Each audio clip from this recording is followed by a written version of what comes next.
D'abord, on était en octobre, mois très spécial pour les garçons. Non pas que tous les autres mois ne le soient pas, mais il y a les bons et les mauvais, comme disent les pirates. Septembre, par exemple, est un mauvais mois. C'est la rentrée des classes. Août en est un bon. L'école n'a pas encore repris. Juillet, juillet, lui, est parfait. Pas de danger pour qu'un jour il y ait cours. Juin, sans l'ombre d'un doute, est le meilleur des mois. Celui où les portes des classes s'ouvrent sur la liberté et où septembre est encore loin, à des millions d'années. Mais revenons à octobre. La rentrée s'est déjà dû passer. On commence à avoir la bride sur le cou, on trottine gentiment. On a du temps pour penser à la poubelle qu'on ira vider sur le perron du père Prickett et au déguisement de singe velu que l'on portera au bal masqué de la YMCA le dernier jour du mois. Vers le 20, pourtant, quand tout prend une odeur de fumée, que le ciel se colore d'orangé et de gris cendre au crépuscule, on a l'impression que Halloween n'arrivera jamais avec sa pluie de manches à balai et ses doux battements de draps fantômes flottant au coin des rues. Cependant, vers la fin d'une étrange année sombre et longue, Halloween fut en avance. Cette année-là, Halloween tomba le 24 octobre, à 3 heures du matin. Jim Nightshade, qui habitait au 97 Oak Street, avait alors 13 ans, 11 mois et 23 jours. Son voisin, William Holloway, avait 13 ans, 11 mois et 24 jours. Tous deux allaient sur leurs 14 ans. Il les voyait déjà frémir dans leurs mains. Au cours de cette fameuse semaine d'octobre, ils vieillirent en une seule nuit et ne retrouvèrent jamais leur jeunesse. Et d'un point de vue du ton de la voix, j'ai peur que des fois je m'énerve parce que je fais des trucs, pas en colère, mais enfin des envolées lyriques. Et donc je vais faire une petite envolée lyrique là. Très bien. Charles Holloway. Charles. Bonjour à toutes et à tous et bienvenue dans ce véritable premier épisode des 5 Bookscutters. Je suis toujours Perceline et c'est toujours mon vrai prénom, ce n'est toujours pas un pseudo. Et je suis en compagnie de... Lenny. C'est moi, je suis Lenny. Jan. Enguerrand. Jason. Et ce soir, on vous parle de... 3. La foire des ténèbres de... Ray Bradbury. Le principe de ce podcast, on vous l'avait expliqué lors de l'épisode 0, tous les mois on se retrouve, je me retrouve avec les 4 personnes que j'aime le plus au monde, je vous le redis en direct parce que la dernière fois c'était par visio. Et on se retrouve autour d'une lecture commune que l'une d'entre nous a proposée au cours du mois. On fait là un épisode de débrief où on parle ensemble de nos ressentis de lecture, analyse de lecture, critique, etc. Eh bien, le résumé... Parfait. Alors, c'est un nouvel exercice pour moi. Je suis très heureux de le faire avec vous aujourd'hui et c'est parti. Alors, nous suivons 2 personnages, Jim et Will, dans les années 1940, dans une contrée des États-Unis. Jim et Will sont donc 2 enfants de 14 ans, un peu facétieux, un peu Tom Sawyer, à vivre des aventures. Les 2 se différencient quand même. Jim est quelqu'un de très courageux, mais en même temps qui s'intéresse à tout et qui va des fois un peu trop loin. Alors que Will, lui, est un peu une sorte de Luigi, la personne qui suit. Le second, c'est quelqu'un qui a peur, qui a très peur de beaucoup de choses, mais qui suit Jim et qui donc arrive à faire de belles choses. C'est des personnages assez attachants, c'est des personnages assez cool qu'on va suivre dans leur pérégrination. Il y a d'autres personnages. Il y a d'abord la mère de Jim, dont je ne me rappelle pas le prénom parce qu'elle est assez obsolète dans l'histoire. Il y a la mère de Charles. Non, pardon, la mère de Will, qui est assez secondaire dans l'histoire dont je ne me rappelle pas le nom. Et il y a aussi leur institutrice, Madame Betty. Mademoiselle Betty, je ne sais plus. Mademoiselle Follet. Mademoiselle Follet. Ça y est, j'étais en train de me dire, ouais, ils ont changé les noms pendant la traduction. Mademoiselle Follet. J'ai oublié son prénom parce qu'elle est assez secondaire dans l'histoire aussi. On peut déjà reconnaître un pattern. Voilà. Mais il y a un autre personnage qui lui est nettement plus important, le père de Will qui s'appelle Charles. Et Charles, on va en entendre parler de Charles. Charles, c'est à peu près un quart, voire un tiers du livre. Charles est un quinquagénaire qui est triste d'être vieux. Oh, il est dur d'être vieux. Et qui envie son fils, qui envie sa femme, qui envie l'ami de son fils. Il envie beaucoup de choses. Il est bibliothécaire, vieux et triste. C'est ce qu'il faut retenir. Concierge de bibliothèque. Concierge de bibliothèque. Ouais, il est vraiment très malheureux, Charles. Il se préfère à la compagnie des livres que la compagnie des gens, si on voulait un peu le caractériser de manière un peu plus précise. Donc, maintenant qu'on a ces personnages-là, il y a aussi les personnages, les antagonistes, que je présenterai plus tard lorsqu'ils apparaîtront dans l'histoire. Ok. Alors, tout commence une après-midi où Jim et Will sont tranquillement dans le jardin. Et un marchand de paratonnerres arrive et dit qu'il faudrait équiper la maison de Jim de paratonnerres, car l'orage approche. Et en effet, l'orage va approcher parce que le soir même, alors qu'il se balade dans la ville en faisant les 400 coups tel de braves états-uniens de 14 ans, il tombe sur un ticket qui annonce le Pandémonium, Cougar et Dark. Ça serait une foire qui s'installerait alors que nous sommes en octobre, qu'il fait froid, il n'y a pas de foire en octobre. Et il est écrit qu'il devrait s'installer demain, mais qui installerait une foire à minuit alors qu'il était déjà 22h, qui rentrait chez eux, il n'y a pas de foire qui s'installerait à cette heure-ci. Eh bien, mal leur en prit, car alors qu'ils étaient dans leur lit, Jim et Will entendent des bruits effrayants. C'était un vieux train qui arrivait dans la ville, et la foire commençait à s'installer. Alors nos deux héros descendèrent de leur maison, comme tout brave états-unien de n'importe quelle série, personne ne passe par la porte dans ce pays-là. Donc ils descendirent, ils sont descendus, et ils sont allés voir la foire de plus près. Et là, une horreur, c'est terrible. Le train est vieux, il y a un vieux bruit qui sort du limonaire. Qu'est-ce qu'un limonaire? C'est un orgue, j'ai regardé.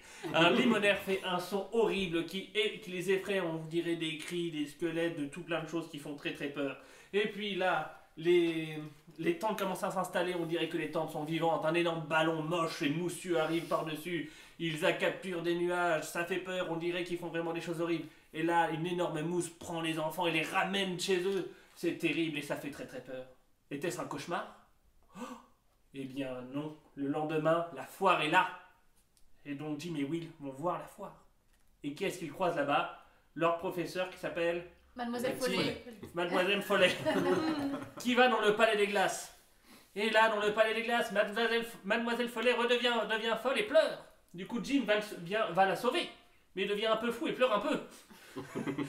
Et Mademoiselle Follet s'en va. Et Jim et Will vont faire quelque chose juste après qu'ils vont faire pendant à peu près les 3/4 du livre. Ils vont attendre et se cacher. Et ben, je pense qu'on peut pour l'instant faire une pause sur ce résumé. Très bien fait, bravo. Ça introduit très bien l'histoire, l'ambiance, les personnages, tout. Petite biographie, parce qu'on est quand même une grosse bande de littéraires à part une exception. Bonjour. Et on a gardé des bonnes habitudes de dissertation, de corpus de texte. Donc, petit moment biographie. Et oui, tout à fait. Et même si j'ai un passé de bon élève, j'ai pas si bien fait les devoirs que ça. Parce que j'ai lu en fait une partie de la biographie qui est pas disponible en français. Et comme je lis beaucoup plus lentement en anglais, j'ai cru que j'aurais le temps de la lire en entier, ce qui n'est pas le cas. Ceci dit, je connais hyper bien son enfance. Donc, dans la biographie générale, on peut s'arrêter un peu plus sur son enfance. Et de toute façon, c'est dans cette partie-là de sa vie qu'il y a le plus de liens avec le roman de La Foire des Ténèbres. Le petit Ray Douglas Bradbury est donc né le 22 août 1920, juste après la Première Guerre mondiale, à Waukegan, en Illinois. Il vient d'une famille qui est très très pauvre, ils avaient une seule chambre dans la maison et elle était occupée par les parents. Lui et son grand frère dormaient sur le canapé. C'est un bébé qui va être surprotégé parce que avant sa naissance, ses parents ont eu 2 jumeaux dont un va mourir. Sa mère sera donc très très très inquiète pour lui tout le temps. Et quand je dis que c'est un bébé surprotégé, c'est-à-dire que notamment il aura le biberon jusqu'à ses 6 ans et à l'âge de son premier anniversaire, sa mère l'a même attaché avec une corde à un arbre pour être sûr de ne pas le perdre de vue. C'est dire à quel point il était protégé. Ça va avoir une petite influence sur sa personnalité par la suite.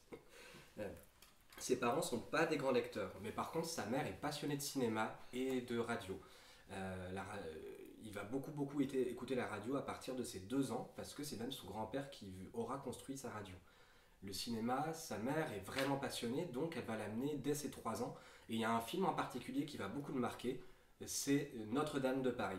Il raconte que Pendant 2 semaines après, il essayait de marcher bizarrement comme Quasimodo, tellement il s'était identifié au personnage à ses 3 ans. Ça aura une grande influence même sur sa façon d'écrire, parce que comme il sera biberonné au cinéma pendant toutes les premières années de sa vie, ça va influencer son écriture, comme on en parlera, je pense, dans La Foire des Ténèbres, où c'est vraiment très visible.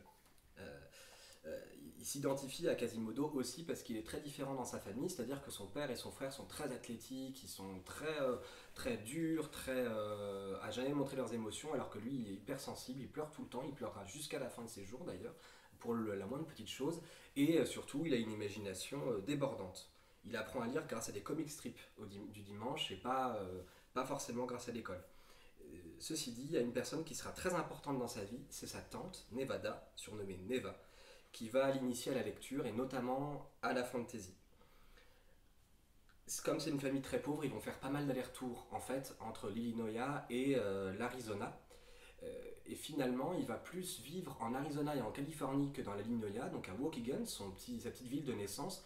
Et pourtant, dans son œuvre, c'est plutôt des paysages et une ambiance de cette ville-là d'enfance, de cette ville de campagne qu'on va retrouver, c'est-à-dire un voisinage qui se connaît bien, très vivant, avec chacun une sorte de place attitrée, et surtout des grandes étendues vertes.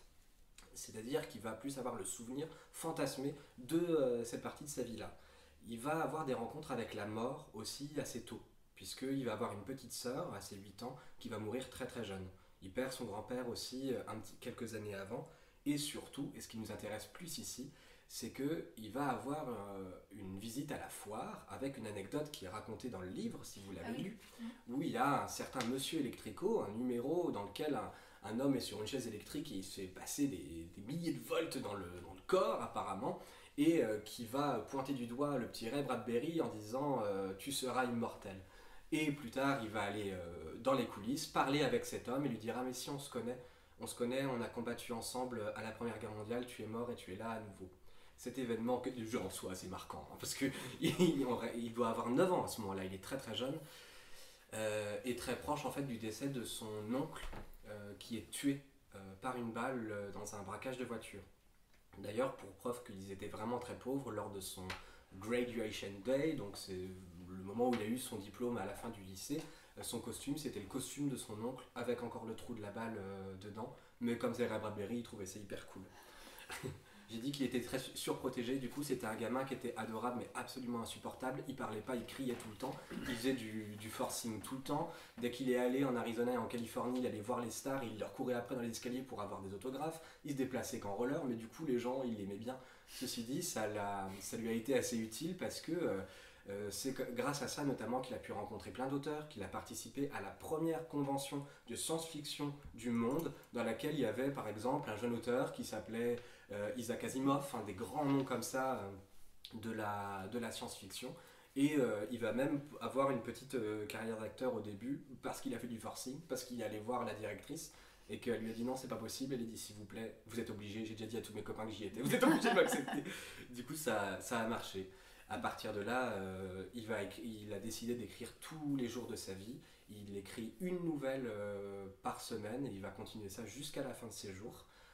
C'est même un des conseils qu'il donne à des jeunes auteurs. Il disait souvent, écrivez une nouvelle par semaine et je vous mets au défi d'en écrire une mauvaise sur les 52, qui est mine de rien un très bon conseil. Mais ce qui est assez intéressant à savoir, c'est qu'il écrivait hyper mal apparemment, lui le disait, tous les témoins des auteurs disaient qu'il écrivait vraiment mal, il essayait de copier Edgar Allan Poe, il essayait de copier Lovecraft notamment, et donc bien sûr c'était nul. Mais avec des mentors il a réussi à percer grâce à des revues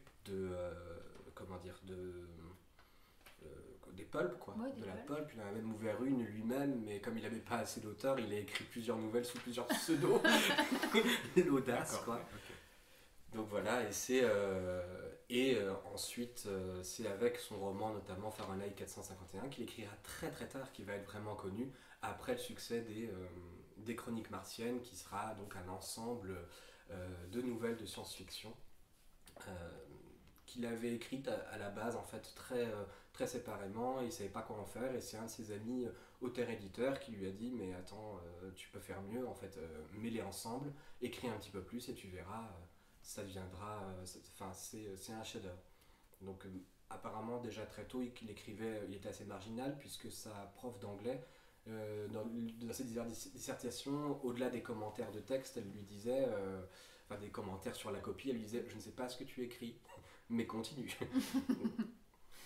Donc il dira aussi qu'il a eu un date une seule fois avec une femme et ça va devenir sa femme, avec qui il aura 4 enfants. Et Fahrenheit 451 va le rendre très très très célèbre. Comme il avait travaillé un petit peu dans le cinéma aussi avant, les gens vont faire des liens, il va très vite y avoir une adaptation. À partir de là, il fait des conférences absolument partout. Il adore ça, il adore parler, il le dit lui-même. Il adore vivre, il adorait vivre. Et ce qui faisait que... c'est terrible, oui, bon, enfin... Il meurt en 2012, ça va. Il a bien vécu, il a quand même eu le temps de voir sa femme mourir et à la suite d'un AVC, il se déplaçait quasiment qu'en fauteuil roulant. Mais c'est quelqu'un qui, même après ça, dégage une énorme joie de vivre, quoi. Vous connaissiez quoi de Ray Bradbury avant que je vous dise venez, on va lire La Foire des Ténèbres tous ensemble et en parler? J'ai pas lu, mais de nom, Fahrenheit, les Chroniques martiennes et t'avais déjà parlé. L'Arbre d'Halloween. L'Arbre d'Halloween, voilà. Mais je connaissais juste de nom. On en avait parlé quand j'étais au lycée en littérature étrangère, mais je crois que j'ai jamais étudié. En tout cas, ça m'a pas marqué. Moi, j'avais étudié au collège Fahrenheit 451. C'était bien. J'en garde vraiment un bon souvenir. Et puis, du coup, moi, j'ai découvert... j'aime pas regarder les quatrièmes de couverture, ni les intros, ni les post-faces, ni les trucs. J'aime bien regarder seulement l'histoire et après regarder autour. Et ça m'a beaucoup étonné que ce soit lui qui écrit Fahrenheit 451, justement. On en parlera après, mais le style est très, très, très différent, je trouve. Moi, j'avais rien lu de lui, je savais juste qu'il avait écrit Fahrenheit, et même je croyais que c'était un auteur qui était connu que pour ce roman-là, et qu'il avait rien écrit d'autre de bien. Donc j'ai découvert beaucoup de choses grâce à ce podcast. Moi je connaissais Fahrenheit, mais je savais pas que c'était lui qui l'avait écrit. Mais moi j'en connaissais beaucoup. Moi je l'avais vu quand j'étais en première année en études culturelles, puisqu'on avait tout un truc sur le langage. Donc on a vraiment eu un prof qui était passionné de Fahrenheit 451, du livre et de l'adaptation de Truffaut que j'aime beaucoup. Et après moi il y a quelques années pour la chaîne j'avais lu L'Arbre d'Halloween, qui est un roman que j'aime beaucoup, que je relis, que j'ai relu très régulièrement à chaque fois à Halloween, parce que en fait il s'inspire de Dickens et de son conte de Noël, quoi. Donc c'est un peu la même vibe, la même thématique d'être traversé par des choses d'époques différentes pour vivre une cérémonie, une fête, quelque chose. Donc moi c'est vraiment quelque chose que j'aime beaucoup et c'est pour ça que je voulais découvrir La Foire des Ténèbres, dont je connaissais le nom, et voilà. Bah merci. Bon, mais je pense qu'on peut commencer à parler. Ah si, attendez, avant je voulais vous demander pour vous si vous deviez dire 3 mots par rapport à cette lecture. Éreintante, compliqué, violent. Ok, voilà. Si un des 3 mots c'est 3 mots. Ouais, d'accord. Lourd, Ouais. chair de poule, Mhm. genre le livre, Ouais. et un peu, on va dire Scooby-Doo Lovecraft. Ok, ouais. Poussif. Décevant et naïf. Ok. Moi je dirais daté, ampoulé et effrayant. Moi je dirais étrange, surprenant, pas toujours dans le bon sens. Et mignon. Je peux réagir à 2 mots. Oui. En opposition de effrayant. Ouais. Pas du tout. Mais justement, ça m'étonne parce que vraiment, moi, c'est un truc d'épouvante quand même. Ouais. Sur l'épouvante. Et, mis à part un moment qu'on parlera qui est un peu graphique, je trouve que c'est. Bah, par rapport à ce que tu dis, c'est daté, quoi. C'est le début de l'horreur. Et maintenant, en horreur, on a des choses beaucoup plus graphiques et beaucoup plus... Enfin, je trouve. Oui. Après, si je me base que si tes protagonistes ils ont 13 ans, c'est que tu destines ça à un public de 13 ans. Oui. Moi, à 13 ans, j'étais pas capable de lire ça. Oui, c'est possible aussi. Voilà, Ok. tu vois, c'est par exemple notre maman, coucou maman, voulait le lire pour participer avec nous après à l'écoute. Et elle nous a demandé si elle pouvait le lire, et clairement, il y a des images dans la scène de la bibliothèque. Oui. Je sais pas pour elle, c'est pas pour un public qui est très impressionnable, je pense D'accord. quand même. Ok. Je pense qu'il faut faire ce petit avertissement-là, mais après, c'est suivant les sensibilités. Effectivement, quand tu dis Scooby-Doo, c'est vrai qu'on a ce truc-là, le chair de poule, c'est vrai qu'on est aussi là-dedans et que ça se lit quand t'es un lecteur de ça, mais si tu veux lire un vrai Bradbury parce que tu connais ou Fahrenheit ou par exemple rien que l'arbre d'Halloween, c'est pas du tout les mêmes images. Voilà. Ouais. Et ton deuxième mot sur la Le lecture mot, c'était... John a dit surprenant. Ou un mot comme ça. Oui. Et bah... Là, je vais partir encore un peu en analyse, mais ça se sent que c'est passé avant Game of Thrones, quoi. Dans le sens où c'est cousu de fil blanc que les gens ne meurent pas, ou les gens importants ne meurent pas. Enfin, à un moment, j'avais quand même un petit doute, mais le doute est très vite passé. Il y a un peu ce côté, je me suis pas inquiété un seul moment pour les personnages. Ah bah moi si, mais on en parlera du coup. Bah, à un moment, mais c'est passé très vite. Nous allons dès à présent saluer Enguerrand qui s'est dit moi ma spécialité ça va être de parler des traductions. Donc de bonne foi elle a lu Ray Bradbury en anglais. Le titre original du roman est Something wicked this way come. qui est une référence à Macbeth. de Shakespeare. oui voilà. Et j'avais plus dur. Ouais. C'est pour ça qu'il n'arrêtait pas de parler de Shakespeare, le vieux Charles. Et voilà. Ouais, Et voilà. oui. Qui cite à un moment, du Ouais. coup, dans le passage, effectivement. Avec le pouce. Mais j'ai des envies de meurtre. S'il était pas mort, j'irais le tuer. Non, mais vraiment en soi, au début j'étais ok, c'est un peu alambiqué, d'accord, je lis, mais c'est pas du vocabulaire compliqué. Mais c'est juste pour décrire un truc qu'il pourrait dire en une seule phrase, il utilise 12 paragraphes. Et ça m'a perdu mais tout le long et je lisais 12 fois de suite la même page, j'étais mais je comprends pas où est-ce qu'il m'amène, qu'est-ce qu'il veut et en plus enfin ouais non c'est lourd, alors je sais pas en français si c'est plus facile à lire mais moi je veux dire j'ai terminé le livre il y a 1 heure.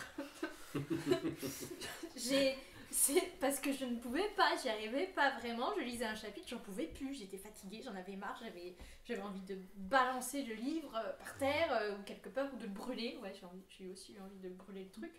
C'est Mais, dommage que tu as acheté la version Kindle du coup. Oui, bah, oui, ça, numériquement parlant, c'est voilà, pas c'est pour ça, mais ça... C'est une ref à 451. Oui. Ouais, mais ça... Je sais pas quoi dire de plus, parce qu'à un moment je me suis dit, mais en fait je sais pas lire anglais, enfin, en fait, ouais, je lis des choses en anglais, mais en fait ça doit être facile ce que je lis, parce que là, j'en avais marre, puis après je me dis non, j'ai eu des choses d'autres auteurs, un peu, enfin, on va dire un peu plus classiques, et parce que j'ai des... C'est Jane Austen, ton auteur classique. Non, j'en ai lu d'autres, j'ai plus les noms en tête, Mais ils existent. Ouais, moi aussi, je suis sorti avec quelqu'un quand j'étais en colonie de vacances. Elle s'appelait Manon. Non, mais je veux dire... Non, mais vraiment, si, j'ai lu pareil. Enfin, Non, mais truc, en c'est fait, ça. moi, c'est une des premières choses que j'ai dites à Jason, c'est on sent qu'il y a un vrai style de traduction, déjà, en lisant en français, que vraiment, il y a un gros style littéraire. Et je me disais, est-ce que c'est un effet de style de la traduction ou Non. est-ce que c'était la langue originale? Et d'après ce que tu dis, ce style-là est très présent en V. Non, en général, quand ça part comme ça, la traduction, tu peux être sûr que le texte d'origine, c'est... Ouais. Je vais pas mentir, il y a des pages que j'ai pas lues. Non, mais Parce ça, que genre, j'étais en mode... Ça ne fait pas avancer l'histoire, ça ne sert à rien. Un chapitre plus loin, ouais. Est-ce qu'il y a un truc, il y a une ligne précise de direction? Parce que là j'ai une super transition pour parler d'un sujet. Vas-y, parle d'un sujet. Charles. Charles, tout de suite. Alors Charles, pour les personnes qui ont lu ou qui ont pas lu, c'est le père de Will. Donc Charles a une présence très forte dans le livre.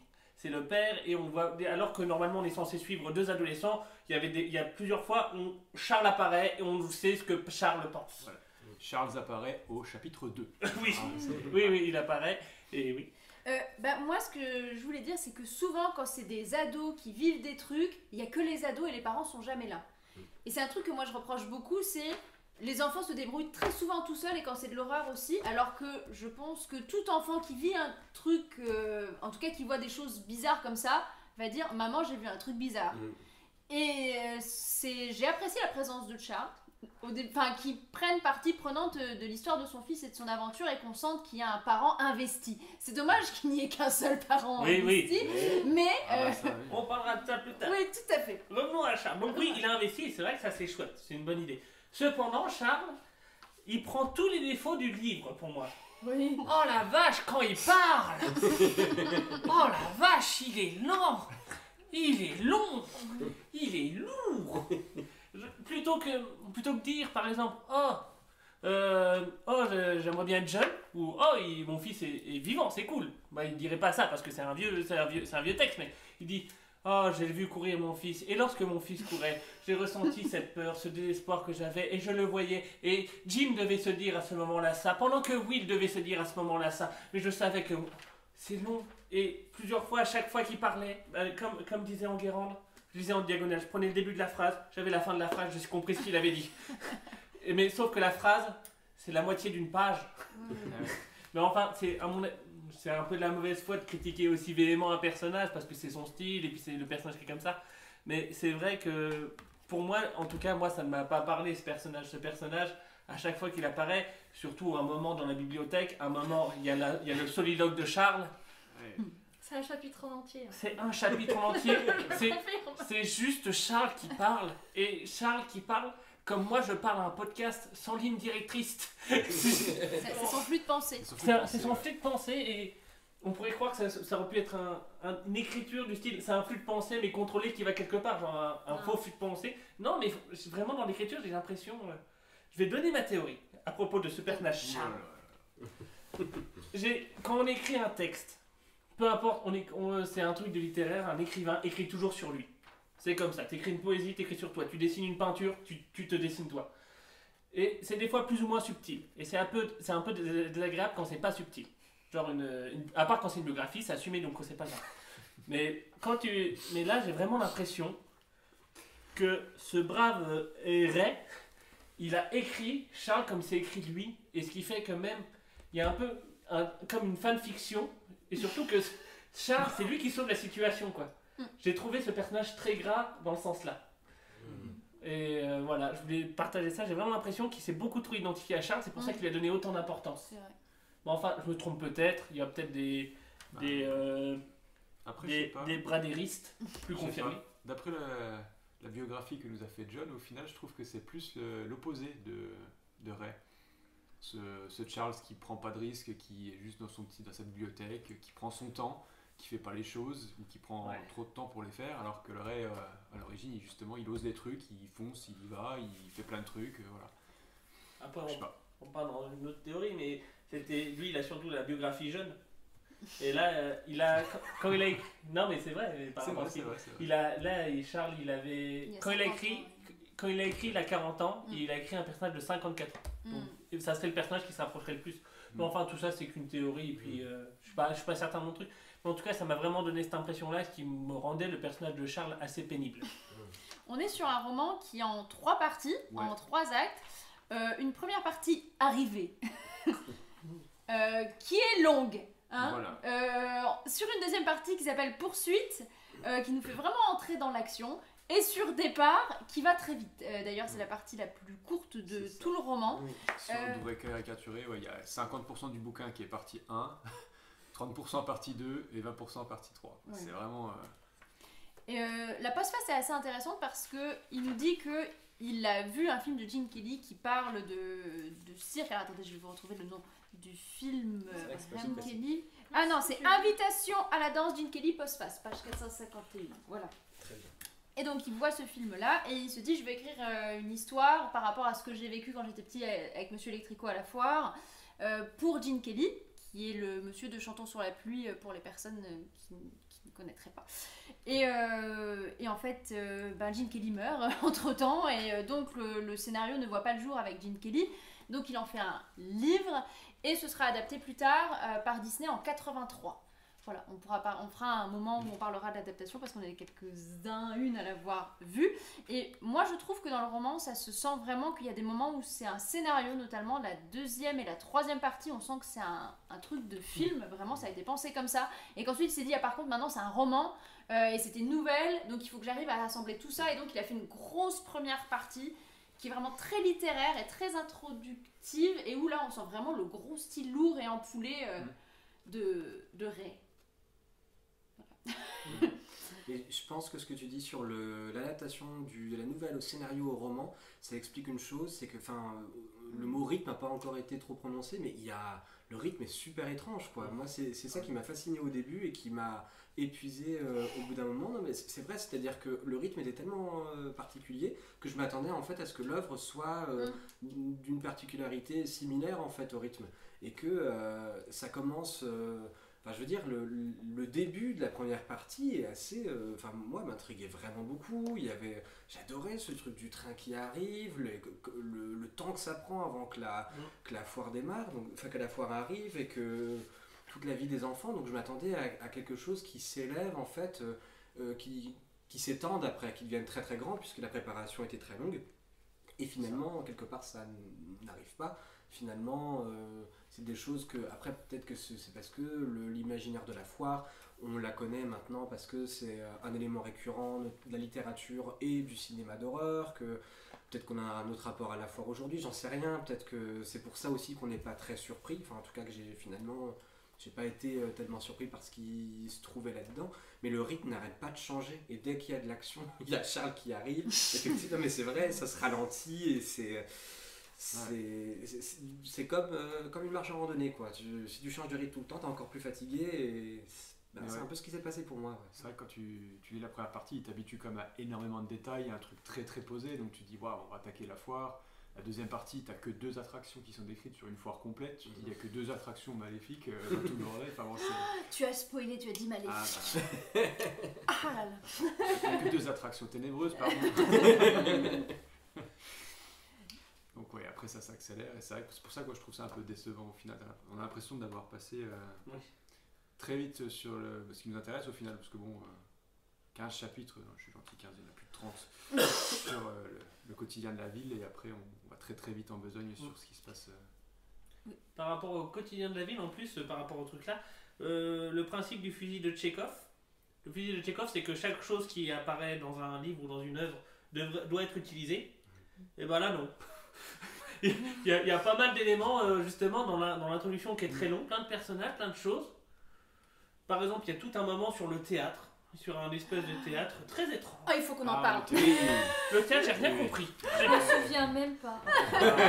Mon cerveau, je pense, il a dit ça ne sert à rien l'histoire, tu peux l'oublier. Mais oui, ça ne sert à rien. Ça ne sert à rien du tout. Non, rien. Alors, le théâtre, en fait, de ce que moi j'ai compris, les 2 garçons montent dans un arbre et voient à l'intérieur d'une maison à travers une fenêtre.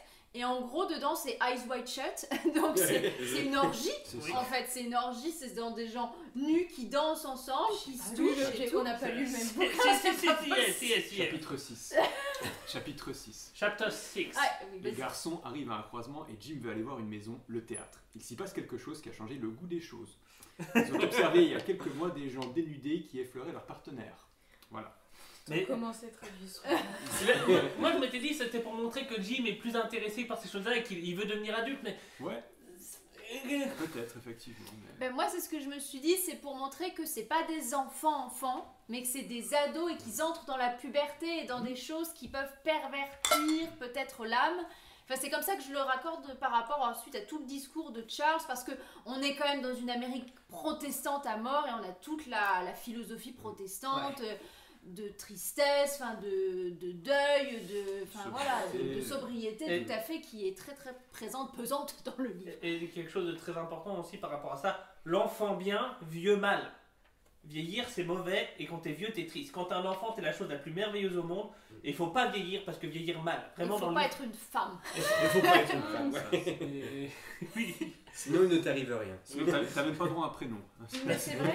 Non, c'est vrai, elles n'ont pas de prénom. Non, pas de prénom. Ah d'accord, c'est pour ça que j'avais pas tout. C'est pour Non, ça non, que mais moi, Il y a elles pas. n'ont pas de Non, non, prénom. Ouais, mais elles sont souriantes. Oui, mais elles portent juste le nom de leur mari Ouais. ou juste le titre de mademoiselle, c'est tout. Et à part, comme on parle des femmes, j'aborde le sujet. Il y a quand même des pépites au niveau des phrases, du sexisme, hein, quand même. Ah, même ça a commencé au premier chapitre. Ce sont bien des choses de garçons. Oui, tout à Ça a fait. commencé comme ça, doucement. C'était les garçons. Ah, les garçons sont bien comme ça, c'est bien des trucs de garçons. Mais il n'y a que les garçons qui s'amusent Ouais, dans la c'est nature Ouais. à 13 ans sur des vélos. C'est bien connu. Nous, on file en attendant. On file et on tricote. Après, Si, si vous il en... Vas-y. n'y a qu'une seule petite fillette dans tout livre, elle a 50 ans, quoi. Oui, c'est C'est un Madame peu Follet, gênant. Mademoiselle Follet. Moi j'ai. Ah, la plus grande perle. En plus, c'était au pire moment. C'était pendant le moment où Charles déblatérait son soliloque. Ah oui. Il sort la phrase. Il est bien connu que les hommes se nourrissent de pommes et d'aventures et que les femmes se nourrissent de ragots. Tout à fait. Et celle-là, elle était C'est belle. Elle était si Voilà. belle. En Les plus, en- femmes vivent de ragots, page 275. Ouais. Et juste avant, il nous a dit les hommes ont tous une préoccupation en commun, les Les femmes. non mais après, j'ai mis des yeux en disant c'est daté. Oui, Oui, voilà. C'est daté. C'est Mais daté. tout de même, il insiste. Je veux dire, la première fois, justement, il a fait les hommes ont préoccupation, les femmes. Bon, ok, 1940, les personnes asexuées, les personnes qui ne sont pas intéressées par ça, les personnes homosexuelles, ils connaissent pas. Et juste après, il parle des ragots. On peut pas tout défendre, Non, monsieur. défendre. 5 pages. Il a brisé ma confiance en 5 pages. En 5 lignes, pardon. ben moi j'avais déjà un gros doute sur les femmes quand il l'annonce dans la pancarte avec la plus belle femme du monde. Oui.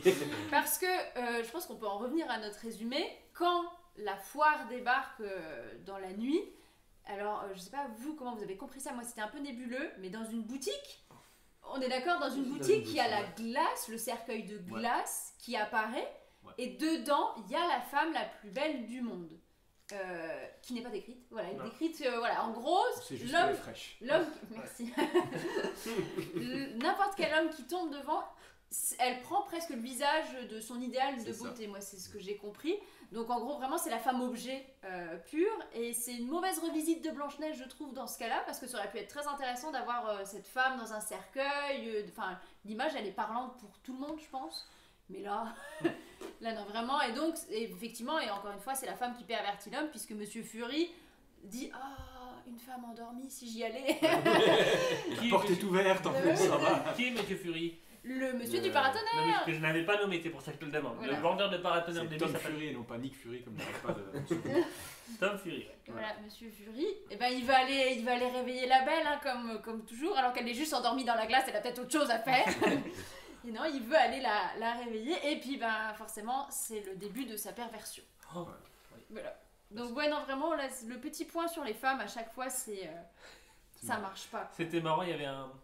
Pendant une phase critique qu'on racontera plus tard quand on terminera le résumé, on est prêt à ce qu'il se passe quelque chose. Genre, à un moment, il y a un moment, les enfants sont vraiment en danger et la mère s'apprête à se retourner, mais en fait, non.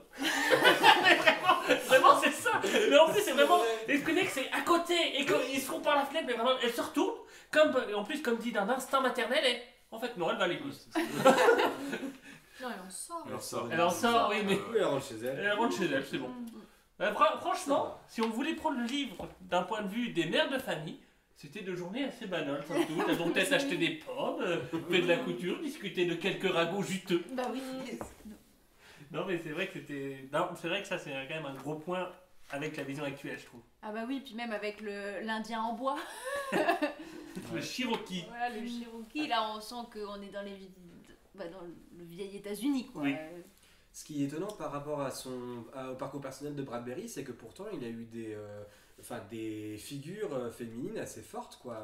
Une de ses mentors au féminin, je sais pas si ça existe, hein, je crois pas. Donc l'une de ses mentors, c'est une autrice aussi qui était assez marginale dans la mesure où, déjà elle était autrice, elle était reconnue par ses pairs, notamment des hommes, elle faisait beaucoup de sport, elle avait les cheveux courts, enfin vraiment elle sortait des cadres. Sa tante dont je parlais tout à l'heure, c'était quelqu'un qui avait même fait une pièce au-dessus de la maison, elle peignait, enfin elle avait une activité artistique, c'est fou quoi. Donc il n'a pas d'excuse, je l'ai jamais croisé. Peut-être par rapport à ce que tu as dit, il s'est beaucoup inspiré des autres. Genre, donc peut-être que dans sa manière d'écrire, il s'est de plus en plus éloigné de lui-même dans ce sens-là. Et il a beaucoup rentré dans des moules. Et puis, il s'est inspiré. C'était un grand lecteur. Et puis, à l'époque, on n'écrivait pas beaucoup sur les femmes. Donc, peut-être qu'il est rentré là-dedans aussi, dans un système. Mais ça, on le sent, hein, que c'est un grand lecteur. Hein. Ouais, ça cite, mais pas des citations. Oh la vache. L'horloge littéraire. Mais c'est beau le moment de l'horloge littéraire. Quand tu connais les livres, oui. Quand tu connais les livres. Sinon, tu lis de travers, et puis c'est tout. C'est quand ça? C'est plus tard. C'est plus tard. D'accord. Revenons à notre partie 1. Oui. Donc, la foire arrive. C'est Peut-être ça. on peut reprendre notre résumé de qui est à la foire. Qui était à la foire? Tant. Alors, à la foire, il y a principalement 2 personnages. Il y a Monsieur Dark, l'homme illustré. C'est un homme grand, qui fait peur. Je sais pas, je me rappelle plus exactement du descriptif, mais moi j'imagine vraiment comme un grand marionnettiste, quelqu'un de vraiment imposant. Et surtout, il a beaucoup de tatouages sur tout son corps. Et en plus, à l'époque, c'est intéressant de ce point de vue-là, parce qu'à l'époque, le tatouage, c'était quelque chose, dans les foires, c'est quelque chose qui faisait peur. Mais donc, vraiment, c'est montré comme quelque chose de vraiment mauvais, qu'il ait des tatouages et tout ça. Et il y a Monsieur Kruger, un espèce de gros tome de main avec des énormes poings et un espèce de grand monstre. Moi, je l'imaginais un peu Frankenstein. Comme la créature de Frankenstein. En plus, ça marche avec la suite qui lui arrive. Donc voilà ces 2 personnages-là. Il y a aussi plusieurs monstres. Je raconte la suite. Vas-y. La suite. Alors, nous avons suivi. Il y avait Will et Jim qui ont fait ce qu'ils font dans 80% du livre, c'est-à-dire se cacher et regarder ce qui se passe. Et là, ils se cachent et regardent ce qui se passe et ils voient Monsieur Kruger, le gros Frankenstein. Kruger. C'est pas Freddy. Monsieur Kruger, qui va dans le manège qui était censé être en panne. Et le manège tourne à l'envers et fait de la musique à l'envers. Quelle musique à l'envers? La marche funèbre. À l'envers. Je sais pas si vous avez fait l'expérience de la jouer à l'envers, mais c'est effrayant. Mais non, j'ai pas trouvé. Ouais, C'est vrai. Il faut mettre. Attends, vous m'expliquerez On plus tard reviendra comment on plus fera tard. sur la Mais Ok. quelque chose et premier élément vraiment surnaturel qu'on peut observer et comprendre parce que il le voit vraiment. Et là, il y a Monsieur Kruger qui rajeunit. Et ce Monsieur Kruger qui rajeunit, il se fait passer Pour le neveu Robert. pour le neveu Robert, qui est pour le neveu de Madame Follet. Du coup, Jim et Will, ils vont enquêter. Et à un moment, Will, ils comprennent tout ça, ils commencent à relier les trucs. Du coup, Cougar, il fonce vers le manège pour redevenir plus grand et leur péter la gueule. Je pense que c'est un adulte qui veut péter la gueule à des enfants. Et ça, je respecte. Donc, il fonce vers le manège pour essayer de devenir plus vieux ou pour faire ça. Et il y a Jim et Will qui se battent sur les manettes. Parce que Jim veut vieillir, parce que il est devenu un peu fou ensuite. Il veut aller au théâtre. Il veut aller au théâtre, voilà. Il veut aller au théâtre, il veut vieillir. Mais du coup, ils se battent, et quand ils se battent, ils appuient sur n'importe quelle manette, et ce qui fait que le manège il tourne de plus en plus vite. Et M. Cougar il vieillit de 1, 2, 3, 4, 5, 200 ans, et ça devient une momie. Franchement, ça marche bien. Elle est vraiment dégueulasse. Ouais, non, ça c'est. Vraiment, la momie est immonde, elle est super bien décrite. Et donc, ils vont voir les médecins. Je vais bientôt arrêter le résumé pour qu'on puisse expliquer ça. Ils vont voir pas les médecins, ils vont voir les policiers. Ouais, et les policiers ne servent absolument à rien. Et ils se retrouvent dans la loge des artistes. Et là, dans la loge des artistes, il y a plein de personnages. Très bien. Si, tu peux quand même présenter le personnage de cette foire qui est le plus terrifiant. La sorcière poussière. Ouais. Et ouais. La sorcière poussière, c'est une espèce de... encore, vu que je l'ai vu, mais je me suis inventé le nom quand elle ressemble. Oui. Pour moi, c'est vraiment une sorcière dégoûtante, toute poussiéreuse, à peine osseuse, qui ne se déplace pas, qui vole un peu, qui est très étrange, qu'on n'arrive pas à complètement discerner les bords, qui est vraiment méchante et qui aime faire peur, enfin qui se complaît dans son rôle de sorcière, et qui a c'est la seule dans l'histoire qu'on voit qui a des vrais gros pouvoirs, quoi. Et elle a les yeux cousus. Ah oui, ça va. Ouais. Enfin, un personnage féminin fort. Qui est antagoniste. Ah bah. En plus, bien antagoniste. Ah oui, oui, oui. Bah, Pour le coup, je trouve qu'elle est bien introduite puisque la première fois qu'on la voit, c'est dans la loge et c'est une momie. On la décrit juste comme une momie, pas quelque chose de vivant. Et une fois qu'elle intervient, on voit qu'elle se met à bouger et qu'elle ne fait pas que bouger, quoi. Ouais. Et pour le coup, c'est vraiment une figure assez cauchemardesque. il y a plein d'autres créatures, dont un petit nain à ressort. Il y a beaucoup de terminologie, de poupées de cire, de pantins, de robots. Il y a vraiment quelque chose de très... Bon, ils essaient de nous faire comprendre que ce sont des êtres qui sont manipulés. Tout à fait. Et un petit nain à ressort qui ressemble beaucoup à un certain vendeur de paratonnerres. Incroyable. Pierre Étrange. Et il y a un homme squelette, il y a un homme gigantesque, il y a un monsieur muscle, il y a tout ce qu'il y a dans la foire. Il y a un cracheur de lave, et il y a tout ça. Et il y a aussi, maintenant que monsieur Cougar a beaucoup vieilli, il y a donc Monsieur Electrico. monsieur Electrico. Et donc ce monsieur Electrico, c'est une momie à peine vivante qui est sur une chaise que le moindre mouvement ferait tuer. Et c'était quand Frankenstein? Oh bah le livre date d'il y a bien longtemps et le premier film il est au début des années 1900 donc si D'accord. ça s'inspire clairement Oui, de ça. il y a Dark qui fait revivre Monsieur Electrico en lui balançant des millions et des millions de volts et on l'a encore, c'est assez bien. Franchement, c'est un moment qui marche bien, Oui. celui-là, parce qu'il est très bien écrit, il est fort, C'est glauque. c'est glauque. Vraiment, En c'est- anglais. Ah. Pourquoi Non, C'est je comment en sais. anglais Mais je peux même pas te dire, c'est vraiment, et désolé pour le mot, je me suis fait chier tout le long du bouquin. Il y a aucun moment je me suis dit c'est intéressant, il y a aucun moment je me suis dit ouais c'est des belles images, à aucun moment. Ah ouais. Alors après est-ce que dès les 3 premiers chapitres je me suis dit ça y est c'est foutu, je vais pas aimer le bouquin donc je suis restée dans ce truc là, ce qui est possible. Mais vraiment ça m'a pas... Là, vous me dites ouais tous les personnages sont intéressants, moi je dis mais j'ai pas retenu les moitiés des personnages. Moi dans ma tête oui il y avait un nain que j'ai compris que plus tard. Ah Qu'en non. fait, c'était probablement Monsieur Fury, le squelette, la sorcière, Electrico, et puis tous les autres, je sais, ils étaient pas là pour moi. Après, les autres sont très peu développés. Hein. Ouais, alors, On est- ça paraît juste à ce moment-là. Et Ouais. Ouais, Les dedans, ils voilà. apparaissent dans la dans la foire, parade mais, aussi, ouais. ouais, voilà. Mais ils font pas grand chose. Mais ouais, non, il y a des... Mais en plus, moi, en anglais, je divague un peu, mais moi, il y a plein de moments où c'est pas une personne... Enfin, où d'un coup, c'est la troisième personne, et après, c'est la première personne, après, c'est une pensée, mais qui ne le dit Ouais. pas, Mmh. et de nouveau une autre pensée, donc Confus. j'étais très très confus. Attends, c'est du point de vue duquel personnage? Attends, on vient de sauter d'un autre point de vue, mais attends, est-ce qu'il parle là? Est-ce que c'est dans sa tête? Est-ce que c'est une vraie pensée dans sa tête? Parce que parfois ces pensées, elles sont entre guillemets, parfois elles sont pas entre guillemets. Et donc ça m'a perdu encore plus sur un moment de description où d'un coup il y en a qui parlent et puis parfois est-ce qu'ils entendent les pensées des autres? Apparemment, finalement non, ils entendent pas les pensées. C'est... Voilà. Le trio Jim, Will et Charles, c'est vrai qu'ils imaginent beaucoup les pensées des autres. Ouais. Et du coup, souvent les pensées des autres, c'est vraiment ce qu'ils pensent, mais Ouais. ce qui fait que c'est vrai que c'est un peu étrange de point de vue. Voilà, donc je pense que on en était où? Ouais, oui, la partie d'électro qui apparemment en vous était waouh et moi ça m'a... Voilà. Non si, c'est comme ça que j'imagine parler en plus, hein, Ah, avec il y a 12 000 3 petits points tout le temps quand il parle de l'électro.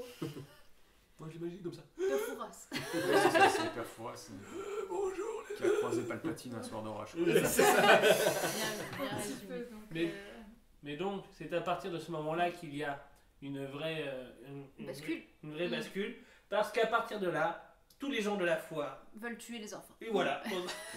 Et Non, on passe dans la partie numéro 2 qui Et- s'appelle Poursuite. Hein. et Vous, là- tout de suite, voilà. Vraiment, il y a vraiment ce moment.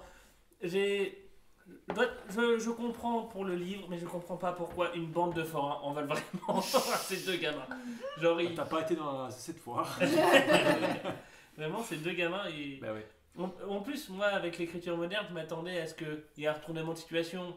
Si on écrivait, actuellement, si on écrit des personnages moches ou qui ont l'air Mhm. méchants, c'est pour qu'on apprenne qu'ils sont gentils en vrai. Mhm. Non, là, non. Faut pas avoir Non, ces c'est attentes-là. C'est manichéen Ouais. de toute façon. Hein, Les moches sont méchants. Oui, Voilà, puis ils sont méchants, c'est tout. Il n'y a pas de raison pourquoi ils sont méchants. Il est juste méchant. Si, Sauf si t'es une femme. Si t'es Ouais. belle, c'est sûrement Voilà. que t'es quand même méchante. si Ouais. après Charles il explique pourquoi possiblement Pourquoi les personnages. Mais Oui, ça, je pense que c'est une partie, ça m'a Mais- énervé. Mais sauf que le possiblement qu'on nous donne, vu qu'on nous donne pas d'autres possibilités de Oui. réflexion, ça devient la seule raison. Tout à fait. On ne peut pas faire possiblement et sans nous donner d'autres trucs à moudre. Enfin, bon. Ouais. Donc, Ça, on- c'est intéressant ce que tu dis, le côté. Du coup, on ne sait pas pourquoi est-ce que les forains veulent tous s'en prendre d'un coup aux deux enfants. Ça, par contre, dans l'adaptation qu'on a vue, c'est beaucoup plus clair. Oui. Moi, je t'avais dit cette remarque-là aussi, qu'effectivement, on comprend pas trop pourquoi d'un coup, parce qu'ils ont vu l'autre faire un tour de manège à l'envers, tout de suite, ils sont tous antagonistes, quoi. Oui, mais c'est vrai, il y a tout un truc. Donc, on en était au début de la poursuite. Tout à fait. Je reviens juste sur le fait que moi j'aime beaucoup le thème des freaks dans les foires. J'aime beaucoup toutes ces ces humains marginaux et on a dit c'est des créatures et ça va devenir des phénomènes de foire. Moi c'est quelque chose que j'aime beaucoup. Elephant Man, tout ça. C'est quelque chose sur lequel moi je me suis beaucoup intéressée dessus. Au cinéma notamment, c'est des films qui sont très connus, qui sont beaucoup dans l'imaginaire, tous ces trucs de foire et d'étranges, de femmes poissons, de femmes sirènes, de femmes à barbe, de jumeaux qui sont scindés par la manche, comment on dit Les siamois. Voilà, les siamois, toutes ces choses-là, c'est des choses... Moi, je m'attendais beaucoup à retrouver de ça dans la foire des ténèbres. J'étais déçue là-dessus parce qu'on n'a pas de monstres de foire humains, on a des créatures marionnettes, on a des choses étranges, mais on est tout de suite du côté vraiment du merveilleux. On nous explique très clairement que on n'a pas vraiment des humains en face de nous, parce que pareil pour les tatouages de Monsieur Dark, ils bougent. En fonction de qui le regarde, on voit pas la même chose. Donc tout de suite, et donc on comprend tout de suite que, en fait, ce qu'on a en face de nous, c'est pas humain. Et c'est un peu ce qui m'a déçue, parce que ça aurait été... je sais pas, moi je m'attendais vraiment à avoir des côtés très freaks dans tout ça, et là-dessus non, on est vraiment dans des démons qui arrivent à cet endroit-là, à la période d'Halloween, quoi. Là, tu t'attendais plus à des forains humains, mais qui du coup aiment bien faire le mal, quoi. Pas forcément, je sais pas, mais en tout cas j'attendais à ce que ce soit pas aussi simple de dire c'est des démons. Parce que c'est ce que tu vas nous expliquer après, quand Charles il mène l'enquête, Sherlock Holmes. Pendant l'enquête, il fait un soliloque, il n'a pas assez dormi. C'est ça, c'est vraiment bon. On en reviendra. Autre chose à dire à partir de là ou pas? Non, mais Moi, je voulais rebondir là-dessus, Ouais. c'est que moi, une des choses qui m'a quand même déçu aussi, c'est même que la foire est pas si présente que ça au final. Pas du tout. On n'est pas. Pour vous dire, j'ai lu un livre sur la foire après ma lecture, parce que ça m'intéressait sur l'histoire de la foire, d'où ça vient, comment ça a évolué, etc. Je me dis, mais il y avait tellement de choses à faire, quoi, c'est fou. Et vu que c'est un très grand lecteur Bradbury et qui s'est éduqué plus, il n'est pas fait l'université, il est vraiment passé ses journées à la bibliothèque, quoi. Je me dis, c'est des choses, il a totalement pu les lire, enfin. Mais puis il a pu les voir en fait. Ouais, c'est ça. C'était très présent aux États-Unis. Et Jason a raison. Il y a vraiment 2 attractions. Mais c'est Ouais, c'est ça. T'as que ça, Le le palais labyrinthe des des glaces, glaces, ouais. et c'est tout. Et c'est Et vraiment dommage. le manège qui tourne.